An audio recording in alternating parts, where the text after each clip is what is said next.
Europe 1. Le journal de 7 heures sur Europe 1, Christophe Lamar. Bonjour Christophe. Bonjour Dimitri, bonjour à tous. The Artist n'est pas un homme, non, c'est une femme et elle s'appelle Rachida Dati.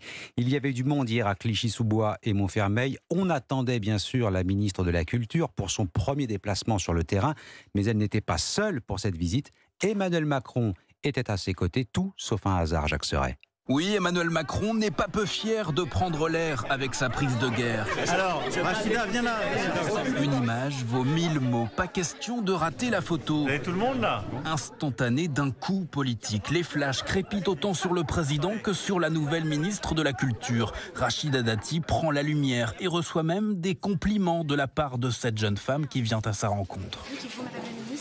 Qui est littéralement iconique, j'ai grandi avec vous, avec votre image, et peut-être que vous avez aussi permis à des jeunes comme moi, issus des quartiers défavorisés, d'espérer, d'avoir envie et de réussir. Tactile, la ministre caresse la joue de celle qui l'encense, serre les mains de chaque jeune qui l'entoure. En revanche, pas un mot devant les micros. La parole, c'est Emmanuel Macron qui la prend en plein bain de foule. On gouverne toujours par de l'efficacité et des symboles. Les deux en même temps, comme dirait l'autre. Une déclaration aux allures de réponse aux critiques en provenance de son propre camp sur cette nomination. Jacques Serret du service politique d'Europe 1, le chef de l'État, attendu aujourd'hui sur la base militaire navale de Cherbourg pour ses traditionnels vœux aux armées.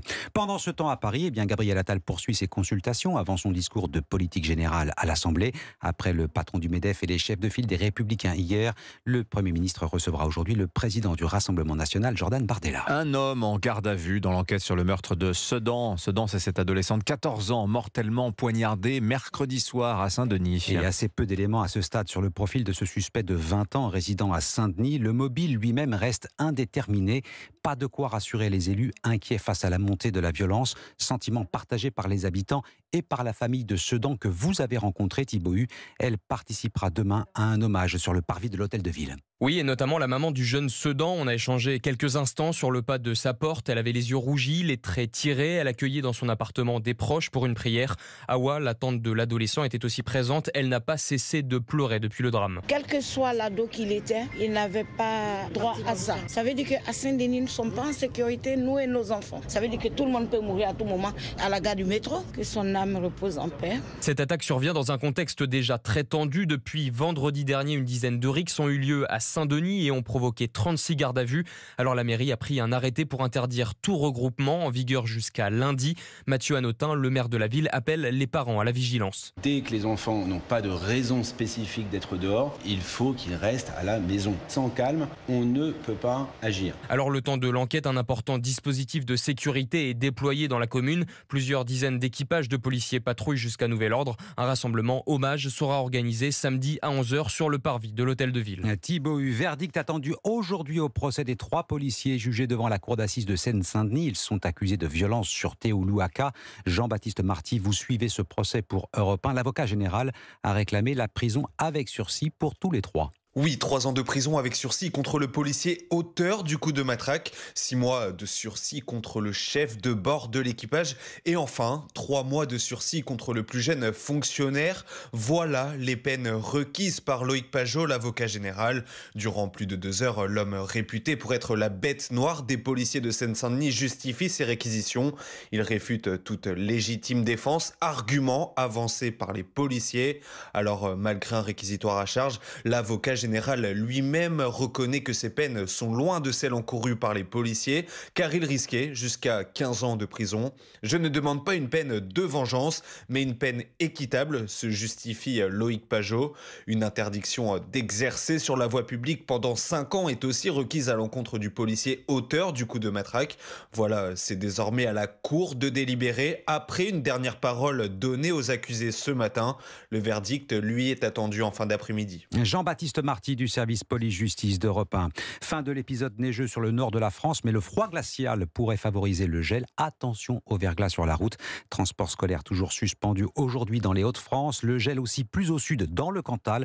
Pas de ramassage scolaire ce matin et poids lourds interdits sur plusieurs axes du département. 7h06 sur Europe 1, l'actualité à l'étranger. Les Houthis revendiquent une nouvelle frappe contre un navire marchand américain cette nuit. Et une réponse aux frappes américaines de la veille sur leur base militaire installée au Yémen. Le Le Camp Ranger croisait dans le golfe d'Aden lorsqu'il a été visé par 2 missiles qui auraient raté leur cible selon Washington. Les Houthis en guerre contre les navires américains et britanniques, mais pas les autres. Les cargos battant pavillon chinois et russes seront épargnés. Au Royaume-Uni, la lutte contre l'immigration illégale a peut-être franchi un cap. Le feu vert du Parlement à l'expulsion des clandestins vers le Rwanda, mesure controversée portée par le Premier ministre Rishi Sunak. Comme toujours, il y a les pour et les contre.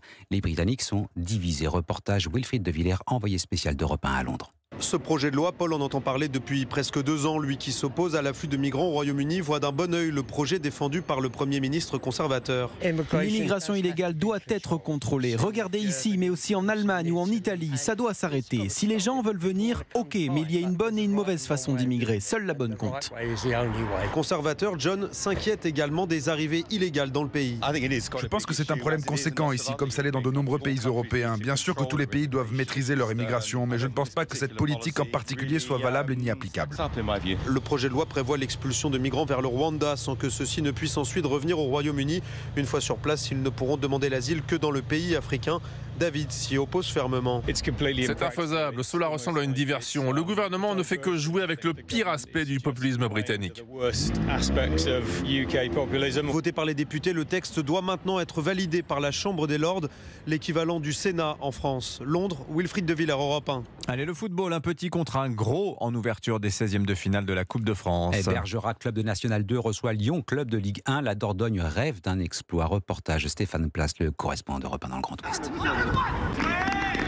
Derniers entraînements avant d'affronter l'OL sous les regards attentifs de Georges et Gérard, fidèles supporters du Bergerac Périgord Football Club. À Lyon, il y a des cadors. Il faudra que nos garçons aient beaucoup de lucidité par moment. C'est motivant pour des joueurs de National 2 de rencontrer des Ligue 1 et ça les transcende. On peut tout espérer. Mamadou Kamisoko est défenseur dans cette équipe de Bergerac qui évolue en National 2.